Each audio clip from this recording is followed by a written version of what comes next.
எனக்கு அந்த ஏரியை திருப்பி மீட்டு கொடுக்கணும் ஸ்டாலின். வள்ளுவர் கூட இடிப்பீங்களா? இப்போதான் புதுப்பிச்சிருக்காங்க சார். அதெல்லாம் எனக்கு தேவையில்லை. நீ என்ன சொன்ன? உங்களுடன் ஸ்டாலின் சொல்லிட்டீங்க. புகார் கொடுத்தா 45 நாள் நடவடிக்கை. 45 நாள் எனக்கு வள்ளுவர் கூட்டம் இருக்கக்கூடாது. என் மகன் வந்து அரசியலுக்கே வரமாட்டார்னு சொன்னீங்க. உதயநிதி அரசியலுக்கு வந்துட்டார், நான் இப்போ புகார் கொடுக்குறேன்.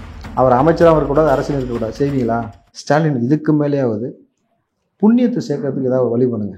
பணத்தை சேர்த்துட்டீங்க, பரம்பரையை பெருசாக்கிட்டீங்க, மக்களை வந்து ஒன்றுமே இல்லாமல் ஆக்கிட்டீங்க. இதற்கு மேலே ஏதாவது நல்லது செய்யறதுக்கான ஒரு வழிவகை பண்ணிங்கனாக்கா நிம்மதியாக இருக்கும். ஏன்னா உங்களுடன் ஸ்டாலினில் வந்து அவர் சொல்கிறாரு, இனிமேட்டு வந்து புகார் கொடுத்தால், புகார் கொடுத்து எத்தனை மணி நேரத்தில்? 45 நாளில் தீர்வு காணப்படும். 45 நாளில் புகார் கொடுத்தவொடனே எல்லாத்துக்கும் தீர்வு கண்டுருவேன் ஸ்டாலின் சொல்லியிருக்காரு. ரொம்ப சந்தோஷம், மகிழ்ச்சி. நான் புகார் கொடுக்குறேன். இங்கே இருந்த ஏரிகளை காணவில்லை. அந்த ஏரி எந்த இடத்துல இருந்துச்சு நான் கண்டுபிடிச்சிட்டேன். ஒரு ஏரி நான் கண்டுபிடிச்சிட்டேன்.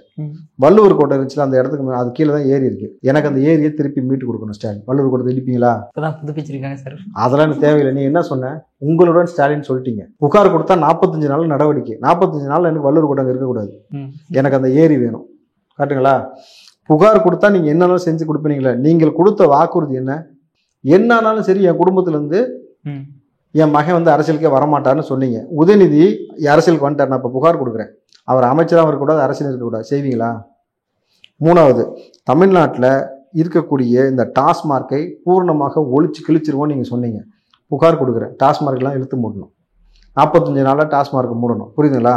புகார் கொடுக்குறேன். தொடர்ச்சியாக தமிழ்நாட்டில் கஞ்சா, மெத்து, அபின், ஹெராயின் எல்லா இடத்துலையும் போய் மாணவ பிள்ளைகள்லாம் பாதிக்கப்பட்டு கொண்டிருக்கிறார்கள். ஒட்டுமொத்தமாக இதை சரி செய்வதற்கான வழிவகை செய்வீர்களா? தொடர்ச்சியாக இந்த தமிழ்நாடு நடக்கக்கூடிய எந்தெந்த பிரச்சனைலாம் இருக்குது அதெல்லாம் நான் புகார் கொடுக்குறேன். உங்கள் அமைச்சர் இருக்கார் பாருங்க, அம்மாக்கு 1000 பொண்ணுக்கு 1000 பாய் ஃப்ரெண்ட் ரகசியமாக வச்சுக்கன்னு சொல்லி பெண்களை குறித்து இப்படி பேசினார் தெரியுமா, துரைமுருகன். அவர் மீது நான் புகார் கொடுக்குறேன். நடவடிக்கை எடுப்பீங்களா?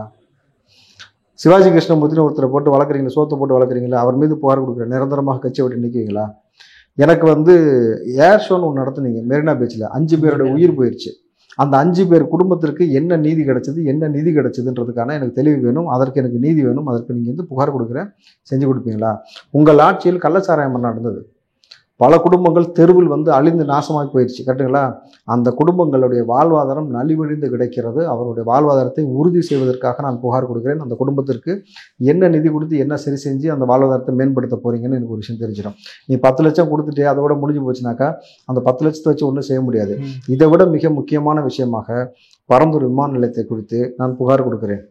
ஏன்னா தமிழ்நாட்டுடைய நலன் சார்ந்து தான் நீங்கள் புகார் கொடுக்க சொல்லியிருக்கீங்க.